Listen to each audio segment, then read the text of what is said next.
Hey folks, and now we are going to be watching this TV, and that guy is going to be talking about the heart palpitations that goes with the anxiety. So watch and learn.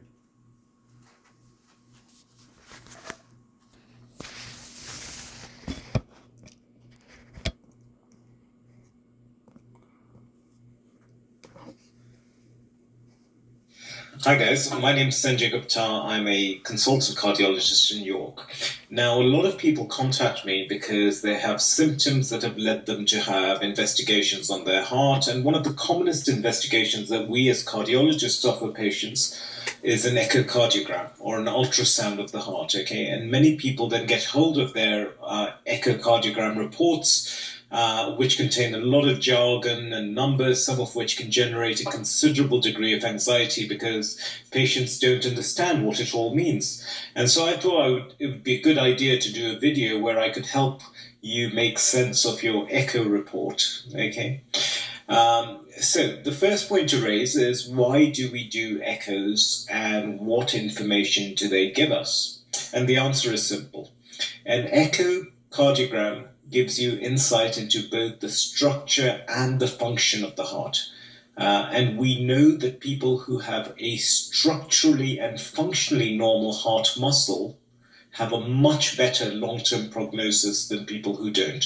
Okay, so if your heart on your echocardiogram looks normal, in general, your prognosis is far better when it comes to heart disease than if you have a structurally or functionally abnormal heart. Okay.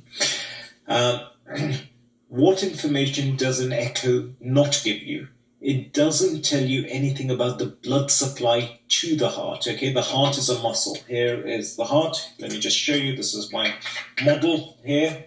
Okay, so when you're looking at the heart on an echo, what you cannot see are these blood vessels which are providing the heart muscle with blood. Okay, you can see the heart itself like this, but you can't see these blood vessels. So you can see the heart, you can see inside the heart, but you can't see these tiny blood vessels which are responsible for supplying blood to the heart muscle. So an echo is not a good test to study the heart arteries or the blood supply to the heart.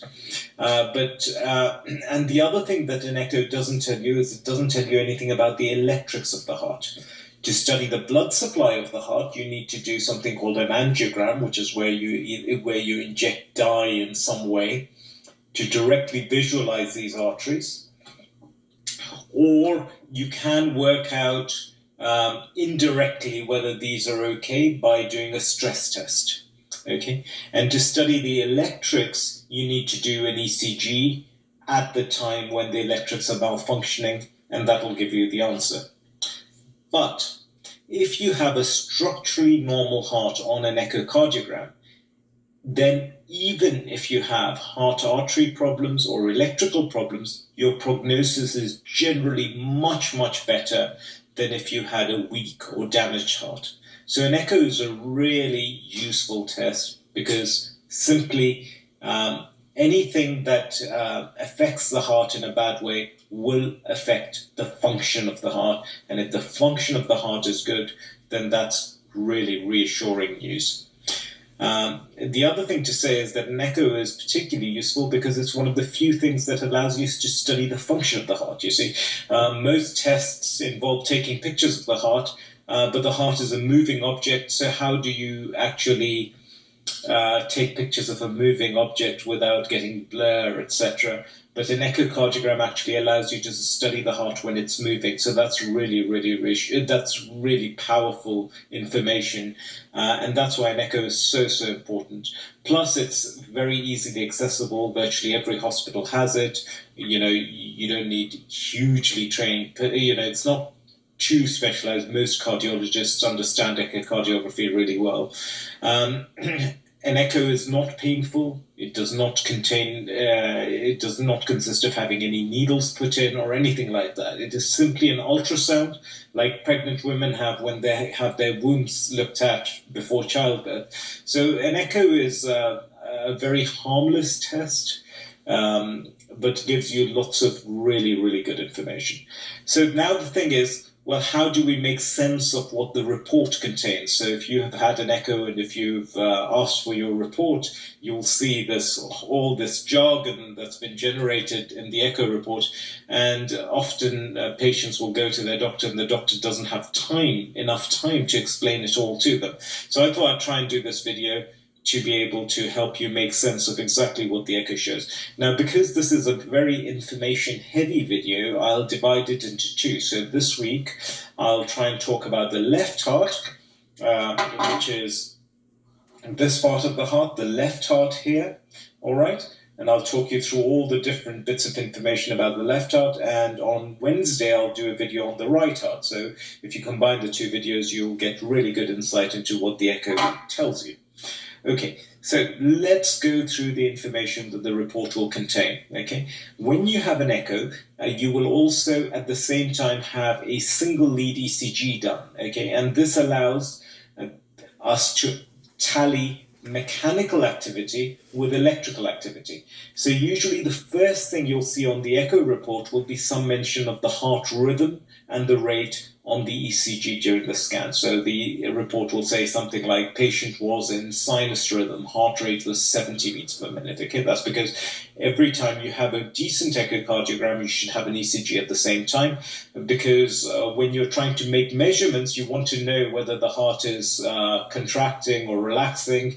And although you can visualize it, you can't time it unless you time it with the ECG. So there will be some mention of your heart rate and heart rhythm at that time. And if the heart, if it says sinus rhythm, then that tells you that you have a normal heart rhythm, and the heart rate should usually be between 60 and 100 beats per minute. But even if it is a bit faster, don't worry if it says that the heart rate was 110 beats per minute. That's nothing to be worried about, because a lot of people are undoubtedly anxious when they go and have their heart scan, and that causes the heart rate to go up. So that, I think, shouldn't worry anyone. Okay. The next thing is, the first structure we would normally look at is this thing here. This is the left atrium, okay, this part here. So here is the left atrium, this small chamber, all right?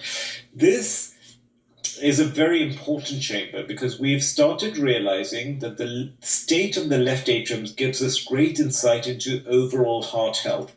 The majority of heart problems are not because the heart itself has an issue, but actually the blood vessels, these blood vessels, because they get hardened with time, mean that the heart has to work harder to get the blood round. And so the left atrium is very unique because, well, you can see how muscular the heart is over here, but the left atrium is very thin-walled. So if the heart is under any kind of strain, the left atrium starts stretching, all right?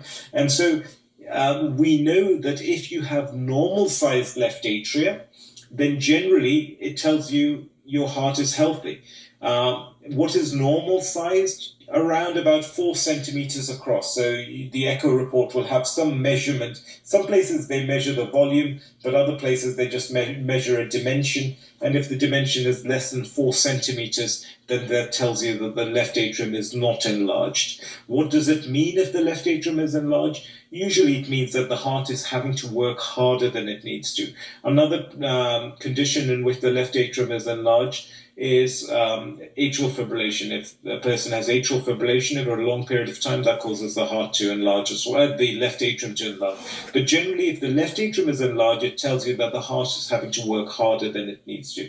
That may be because you have high blood pressure, it may be because you have a leaky heart valve, it may mean, it just tells you that the heart is working harder than it needs to. Is it dangerous to have a big left atrium? No, it's not dangerous, but what it does mean is that you just need to work out why the heart is working harder and manage accordingly. So if someone comes to me and they say, well, look, I'm not sure whether I have blood pressure, it's borderline high, I look at the left atrium and I say, oh yeah, but the left atrium looks big. That tells me that the heart is working harder. So if there is any doubt about your blood pressure, I would rather err on the side of caution and start treating it aggressively rather than leaving it for 3-4 years, just to see how it goes. All right. So that's the value of the left atrium. If your left atrium is normal size, then that's really reassuring for your long-term heart health. The next structure here is this thing here called the mitral valve. Okay, so the next thing that the echo report will contain is some comment on the mitral valve. Now, the valves have structure and they also have a description of their function. So this is the mitral valve here. Now, most normal valves will be described as being thin and mobile. Okay, so they look nice and thin, they are very mobile, they open and close really nicely. If the valve is described as being thickened or calcified or restricted, then it tells you that the valve is structurally abnormal. Either it has been subjected to wear and tear from old age, or it's been damaged due to an infection such as rheumatic fever or endocarditis or something like that. Functionally, however, even though structurally it may look abnormal, functionally it may be normal. It may still open fine without restricting blood flow. It may close fine without causing any leakage back into the left atrium. Now, if the valve is structurally abnormal, sometimes it can cause an obstruction to blood it doesn't cause complete obstruction, it may impede some blood from getting through into the left ventricle here. In that case, where it's actually restricting blood from going through, this is described as stenosis, mitral stenosis, mitral valve, and because it is obstructing blood flow, it's called stenosis. Okay, and that's usually something that happens with rheumatic fever. So because rheumatic fever is now becoming rarer and rarer, we don't see it that often. However, we do see a lot, these valves often do leak as well, okay, and we do see leaking of this valve a lot more. Now, there are lots of reasons why the valve may leak. The first thing to say is everyone's mitral valve leaks a tiny, tiny little bit anyway. And the reason it leaks a tiny little bit is because as we grow from childhood to adulthood, our chests flatten, and this alters the geometry of the valve, and that can cause a trace or a trivial amount of leaking of the blood. So a lot of people write to me and say, look, I've had an echo report and it says I have trivial mitral regurgitation, because leaking is described as regurgitation. They'll say, I have trivial mitral regurgitation, I'm really concerned. What does that mean? That is a normal thing, okay? Everyone has trivial mitral regurgitation.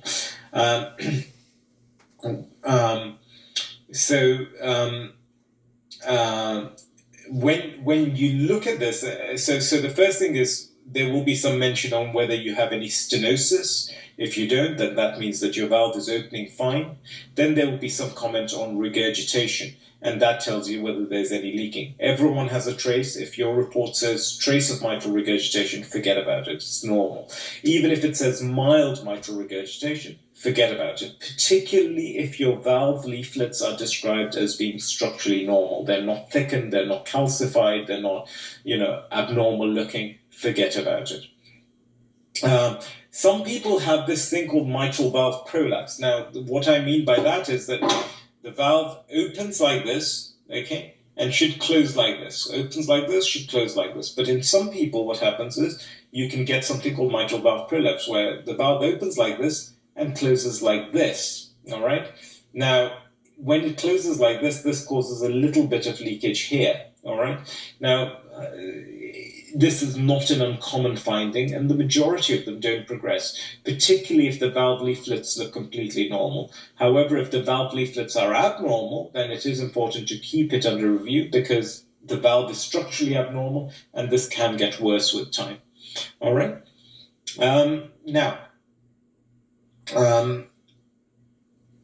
You can also get leakage even if your valve leaflets are normal, partly because they may be malaligned, as I've just mentioned with mitral valve prolapse, or partly because the valve is attached to the ventricle here, all right? So the valve is attached to the ventricle, and if this chamber is in some way enlarged, then that will pull the valve apart, and that can cause some leakage.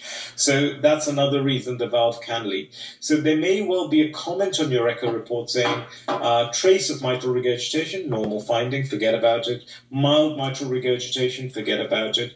But if they say there's moderate mitral regurgitation or severe mitral regurgitation, then that's perhaps a little bit more important. And why is it important? And I'll tell you why this is important if you have moderate or severe leaking. Okay, mainly for two reasons. Number one, if you have a leaky mitral valve, for example, what will happen is a certain amount of blood will get pumped out from this chamber, and a certain amount of blood will go back into this chamber. So let's use an arbitrary figure. Let's say 100 mils of blood should go out of the heart, but actually if you have leakage and 20% leaks back, so instead of 100 going out, you get 80 going out and 20% leaks back in here.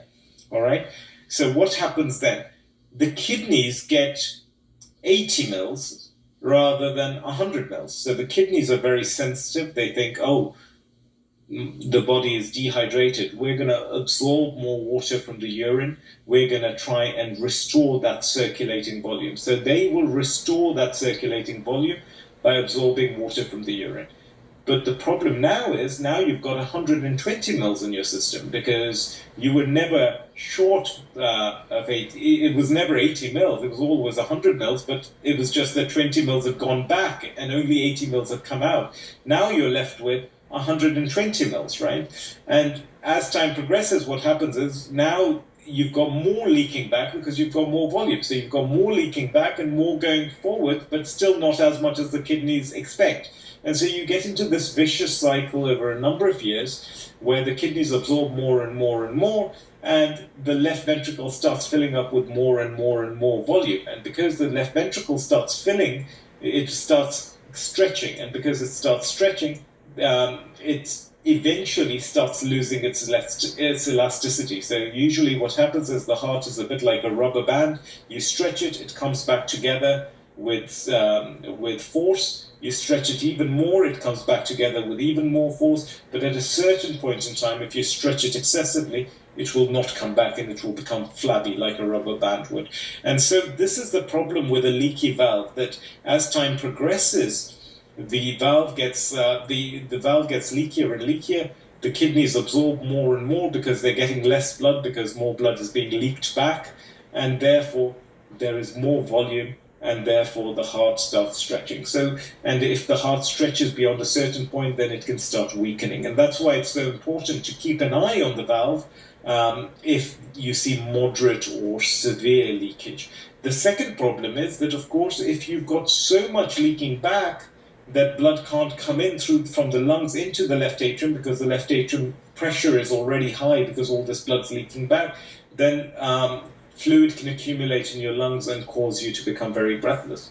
So it is important to keep an eye on the valve, because if the valve starts becoming so leaky that it causes you breathlessness, then it's important to operate on the valve and correct it either by replacing it or repairing it.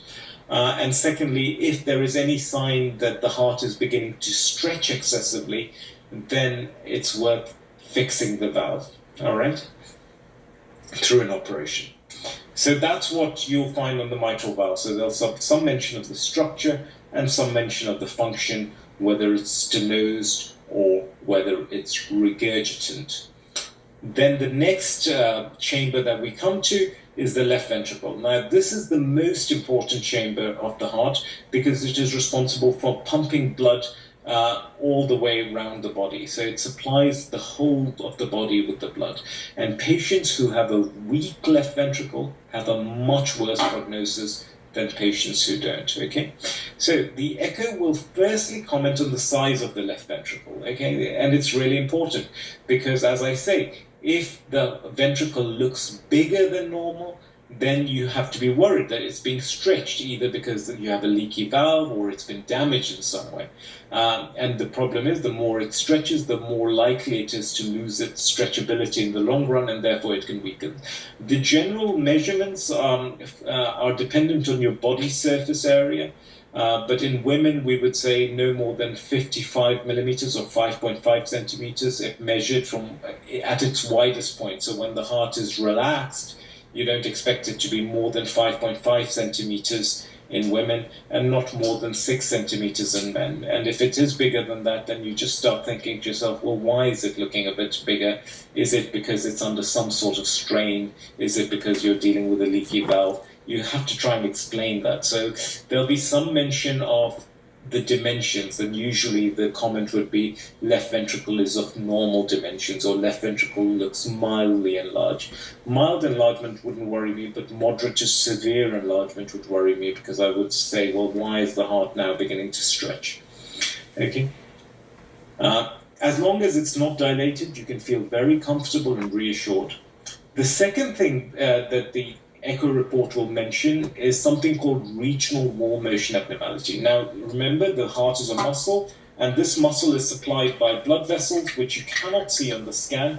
But if one of these blood vessels is damaged or has been blocked as a result of a heart attack in the past or something like that, then that part of the heart muscle that's supplying will die, and that part of the heart muscle will not move on the scan. And therefore, a specific region of the heart will not move. And this is called a regional wall motion abnormality and points to a previous heart attack or possibly sometimes even an infection of the heart muscle, which has caused an area of the heart not to move. And that's important because that indicates a scar in that heart muscle, and that's something that needs to be investigated. So a lot of people come to me and they say, look, I'm completely normal, but my GP says my ECG is abnormal. They say I've had a heart attack, and I would normally scan the heart to look for a regional wall motion abnormality, and I would then turn around to a patient and say, well, actually, I don't see a regional wall motion abnormality, so I would disregard your ECG. I can't see any evidence of a scar, okay? The other thing to say is a lot of people who have had heart attacks come to me and say, well, was it a big heart attack? Was it a small heart attack? And again, in that setting, I think it's really useful to scan the heart, because if you don't see a big regional wall motion abnormality, if you don't see any big areas which are not moving with the rest of the heart, then you say, well, actually, you haven't had a huge amount of damage. Whereas if you do, then that is obviously clearly a serious heart attack.